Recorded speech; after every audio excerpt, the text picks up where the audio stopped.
इस वक्त मैं खड़ा हूँ राजमहल के मुंडकी मैदान में।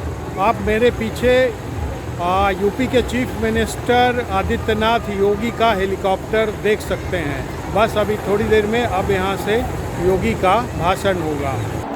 याद करना, जहाँ कहीं भी भारतीय जनता पार्टी नेतृत्व की डबल की सरकार है, वहाँ पर घुसपैठिए के लिए कोई जगह नहीं है, कोई जगह नहीं है। भैया, मैं तो आपसे कहने के लिए आया हूँ, एक ही बात कहने के लिए आया हूँ और अब बात कहने के लिए आया हूँ। जैसे यूपी के अंदर, उत्तर प्रदेश के अंदर डबल इंजन की सरकार है और डबल इंजन की सरकार होने के कारण उत्तर प्रदेश में न घुसपैठिए है, न कोई गौ हत्या करने का दुस्साहस कर सकता है, न कोई किसी बेटी के साथ बेटी की इज्जत पर हाथ डालने का दुस्साहस कर सकता है। और अगर किसी ने घुसपैठ की, किसी ने बेटी की इज्जत में हाथ डालने का कार्य किया, किसी ने गौ हत्या किया, तो मान करके चलिए कि यमराज के घर के लिए उसका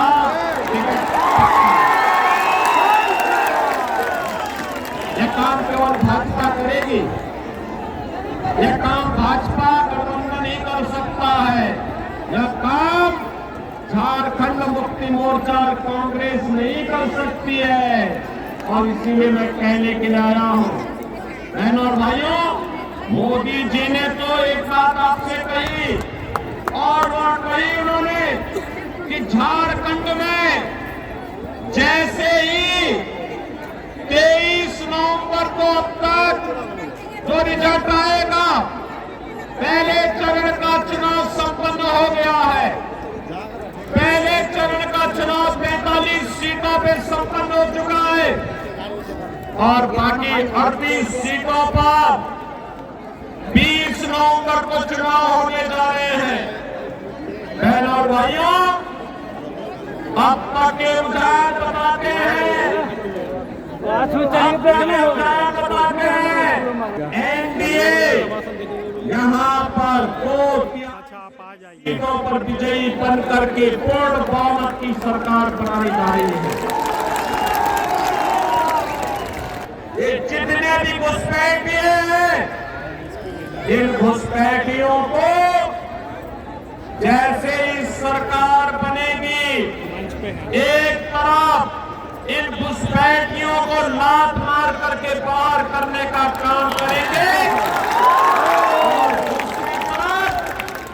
दूसरी तरफ 1.5 लाख सरकारी नियुक्ति का विज्ञापन भी झारखंड के अंदर जारी होकर के पारदर्शी तरीके से झारखंड के युवाओं को सरकारी नौकरी झारखंड के अंदर ही देने का कार्य किया जाएगा। आज हम देखते होंगे जहां पे भारतीय जनता पार्टी की डबल इंजन की सरकार है, वहां न दंगा है, न कर्फ्यू है, वहां पर न बेटी की सुरक्षा पर खतरा है, वहां कोई गुंडागिर्दी नहीं है, वहां पर विकास है, वहां पर समृद्धि है, वहां पर सुशासन है, वहां पर किसी भी प्रकार की अराजकता नहीं, विरासत और विकास का बेहतर समन्वय है, बेहतर समन्वय है और वहां पर कोई समस्या नहीं है। आपने देखा होगा 500 वर्ष पहले अयोध्या में राम मंदिर को तोड़ा गया था, डबल इंजन की भाजपा सरकार आई, आज अयोध्या में भगवान राम का भव्य मंदिर का निर्माण बनकर के तैयार हो गया है। देश तब गुलाम हुआ था जब हिंदू बटा था। बहनों और भाइयों, ये अब बटना नहीं है, बटे थे तो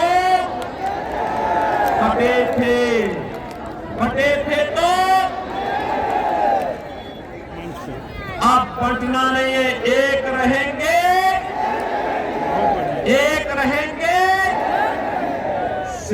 रहेंगे, एक रहेंगे, सेफ रहेंगे, न बटेंगे न कटेंगे, एक रहेंगे, सेफ रहेंगे।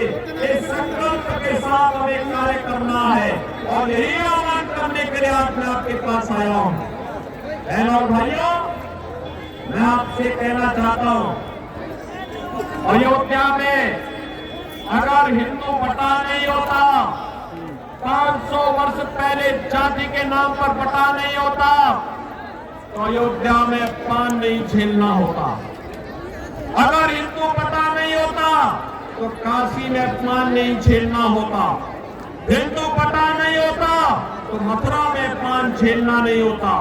हम इस जब बटे थे तो पान झेलना पड़ा था और इसीलिए मैं आपका आह्वान करने के लिए आया हूं कि बहनों और भाइयों, बटना नहीं है।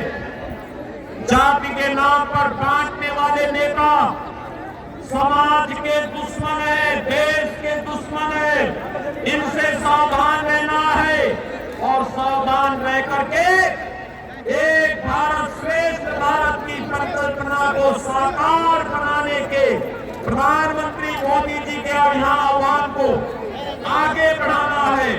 विकसित भारत की परिकल्पना को आगे बढ़ाना है और विकसित भारत की इस परिकल्पना को आगे बढ़ाने के लिए आज मैं आपके बीच आया हूं आपसे कहने के लिए। भारतीय जनता पार्टी गठबंधन ने राजमहल विधानसभा सीट पर श्री अनंत कुमार ओझा जी को अपना प्रत्याशी बना करके उतारा है। अनंत ओझा जी को अपना चुनाव जिता करके भेजेंगे। जहां तक मेरी आवाज जा रही है वहां तक दोनों हाथ ला करके थोड़ा बताइए। जहां तक मेरी आवाज जा रही है दोनों हाथ ला करके बोलिए। सभी लोग सहमत है ना? सभी लोग सहमत है ना? तो पक्का मान करके चलिए कि जो घुसपैठियों के रहनुमा यहाँ पर झारखंड मुक्ति मोर्चा के चुनाव चिन्ह से चुनाव लड़ने के लिए आकर के आपको गुमराह करने का काम करेगा ना, आप याद करना 23 नवंबर के बाद इन सबकी छुट्टी होगी। सभी लोग सहमत हैं? अनंत ओझा जी को भारी बहुमत